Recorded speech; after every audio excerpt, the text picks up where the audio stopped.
Everyone, welcome to my YouTube channel Reema science point. और जैसा कि हम फोटोसिंथेसिस पढ़ रहे थे इन हायर प्लांट्स, तो आज हम उसी को हमें क्या करना है, कंटिन्यू करना है। तो फोटोसिंथेसिस इन हायर प्लांट्स में मैंने आपको बता दिया था लाइट रिएक्शन और डार्क रिएक्शन के बारे में। इसके बाद आज हमको जो पढ़ना है वो पढ़ना है कि लाइट रिएक्शन में भी दो साइकिल होती हैं। पहली हमारी होती है नॉन साइक्लिक फोटोफास्फोराइलेशन और दूसरी होती है हमारी साइक्लिक फोटोफास्फोराइलेशन। फोटोफास्फोराइलेशन का मतलब होता है एटीपी का फॉर्मेशन। तो फोटोफास्फोराइलेशन का मीन्स है एटीपी फॉर्मेशन। तो दोनों में ही, नॉन साइक्लिक में और साइक्लिक में, फोटोफास्फोराइलेशन में क्या होता है, एटीपी का फॉर्मेशन होता है।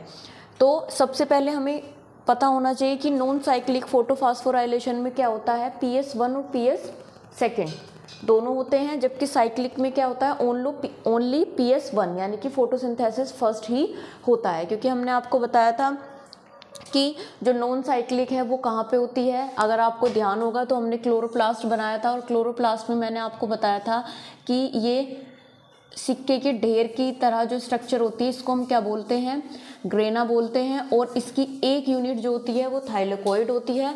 तो अगर हम थाइलेकोइड की बात करें तो ये हमारा कैसा होता है, नॉन एप्रेस्ड रीजन होता है, ये हमारा एप्रेस्ड रीजन होता है। और ग्रेना में ही हमारी क्या होती है, PS1 और PS2 दोनों होती है, दोनों फोटोसिंथेसिस होती है। लेकिन साइक्लिक में क्या होता है, साइक्लिक हमारी कहाँ होती है, स्ट्रोमा में होती है।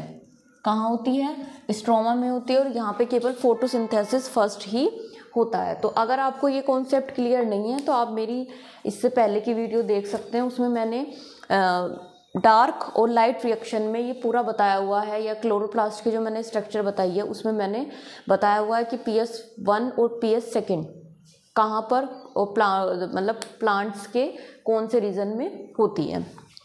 तो अब नॉन साइक्लिक में क्या होता है, सबसे पहले हमारी क्या होती है, PS2 रिएक्शन होती है। और इसमें क्या होता है कि मैंने जब आपको पिगमेंट्स बताए थे तो उसमें क्या होता है कि जो क्लोरोफिल ए होता है, क्लोरोफिल मेन सेंटर पिगमेंट होता है। क्या होता है, मेन सेंटर पिगमेंट होता है। इसके अलावा कैरोटिनॉइड जो अदर पिगमेंट्स है वो हमारे LHC में यानी कि लाइट हार्वेस्टिंग पिगमेंट्स में आते हैं। तो अभी सिर्फ आपको इतना समझना है कि जो क्लोरोफिल ए है वो हमारा मेन पिगमेंट सेंटर होता है, और वही लाइट को एब्जॉर्ब करके क्या होता है, वहीं उसी जगह के जो फोटोन होते हैं वो एक्टिवेट होते हैं। क्लियर। तो यहाँ पे क्या होगा, जो मेन पिगमेंट सेंटर है वो क्लोरोफिल ए है। और P680 इसलिए लिखा हुआ है क्योंकि जो ये लाइट एब्जॉर्ब करता है, ये 680 नैनोमीटर की वेवलेंथ की लाइट को एब्जॉर्ब करता है, तो इसलिए हमने इसको लिखा है P680। तो जैसे ही यहाँ पे क्या होगी, लाइट को ये एब्जॉर्ब करेगा, लाइट को, क्योंकि ये प्रेजेंस ऑफ लाइट में होगी नॉन साइक्लिक, तो जैसे ही लाइट को ये क्या करेगा, क्लोरोफिल ए एब्जॉर्ब करेगा, तो वैसे ही क्या हो जाएगा कि हमारा जो फोटोन है यहाँ के वो एक्टिवेट हो जाएंगे, और ये P680 क्या हो जाएगा, ये एक्टिवेट हो जाएगा। और तभी हमारा क्या हो जाएगा, जो वाटर का ब्रेक डाउन है, यानी कि वाटर भी हमारा टूट जाएगा ऑक्सीजन, प्रोटॉन और इलेक्ट्रॉन में। इसके बाद में मैंने आपको बताया था कि क्या होता है कि यहाँ के जो इलेक्ट्रॉन होते हैं वो इलेक्ट्रॉन ट्रांसपोर्ट चेन की हेल्प से कहाँ पर चले जाते हैं, आपके जो इलेक्ट्रॉन ट्रांसपोर्ट चैन की हेल्प से कहाँ चले जाते हैं, मतलब प्राइमरी एक्सेप्टर पे, और वहाँ पे ये क्या करता है, इलेक्ट्रॉन एक्सेप्ट करता है। उसके बाद इसी तरीके से ये लिखा हुआ AB इलेक्ट्रॉन को क्या करते हैं, एक्सेप्ट करते हैं। और उसके बाद में हमारा एक साइटो B और F पिगमेंट होता है, ये जैसे ही इलेक्ट्रॉन को एक्सेप्ट करता है तो हमारा जो ATP है वो रिड्यूस होकर क्या बना देता है, ATP बना देता है। इस इलेक्ट्रॉन को एक्सेप्ट करके क्या होगा कि जो ADP है वो हमारा रिड्यूस होकर क्या बना देगा, ATP बना देगा। उसके बाद में क्या होता है, जो इलेक्ट्रॉन है वो हमारे पहुंचते हैं प्लास्टोसाइनिन कॉपर कंटेनिंग पिगमेंट, जो कि ब्लू इन कलर होता है। और उसके बाद में ये इलेक्ट्रॉन देता है कहाँ पे, ये देता है P700 को। यहाँ पे हमारी फोटोसिंथेसिस फर्स्ट होती है। अब देखो इन दोनों में एक डिफरेंस है, यहाँ पे मैंने P680 इसलिए लिखा है क्योंकि यहाँ पर जो है जो वेवलेंथ है वो हमारी जो एब्जॉर्ब करेगा जो लाइट है वो 680 वेवलेंथ की लाइट को एब्जॉर्ब करता है, और यहाँ पर 700 वो इसलिए करता है क्योंकि आपने पढ़ा होगा कि जो एनर्जी होती है इज इक्वल देन Sc/λ। तो मीन्स वेवलेंथ जितनी कम होगी उतनी ही एनर्जी ज़्यादा यूज़ होगी।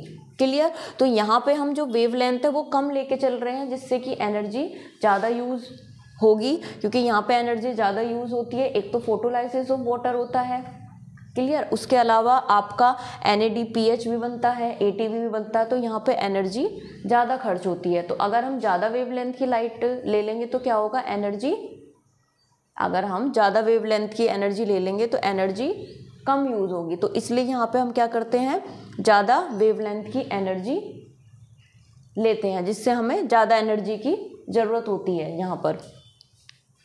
तो इसके अलावा अब क्या होता है, फिर इसके इसी में नॉन साइक्लिक में आपका PS सेकंड के बाद में हमारा होगा PS1।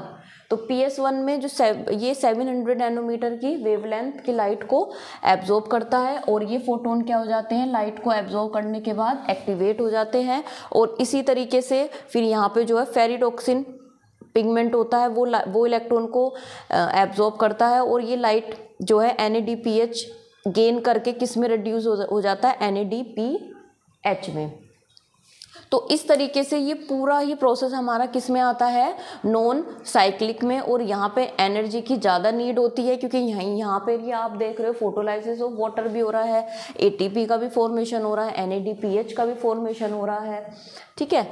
तो ये वाला पूरा प्रोसेस हमारा होता है किसमें, नॉन साइक्लिक में। और यहाँ पे आप देख रहे हो कि जैसे ये प्राइमरी इलेक्ट्रॉन एक्सेप्ट हुआ तो उसके बाद ये वाला प्रोसेस हमारा किस में आ गया, डाउन हिल में। किस में आ गया, डाउन हिल में, डाउन चला गया ना। और इसके बाद में फिर हमारा ये जब PS1 में गए तो फिर ये क्या हो गया, अप हिल हो गया, और उसके बाद में फिर से यहाँ पे ये क्या हो गया, डाउन हिल हो गया। तो इस तरीके से ये पूरा नॉन साइक्लिक का प्रोसेस होता है। तो कल हम आपको बताएंगे कि साइक्लिक में मैं बता देती हूँ आपको, साइक्लिक में ATP का तो फॉर्मेशन होता है, लेकिन जो वाटर है वो ब्रेक डाउन नहीं होगा, और ना ही NADPH का फॉर्मेशन होता है, केवल ATP का फॉर्मेशन होता है। तो इसको हम कल आपको बताएंगे किस तरीके से साइक्लिक में केवल ATP का ही फॉर्मेशन होता है। और आपको कल हम बताएंगे साइक्लिक और नॉन साइक्लिक के बीच में डिफरेंसेस भी। तो ये था पूरा आपका नॉन साइक्लिक। अगर आपको मेरी वीडियो अच्छी लगी तो वीडियो को लाइक करें और चैनल को सब्सक्राइब करें। Thank you.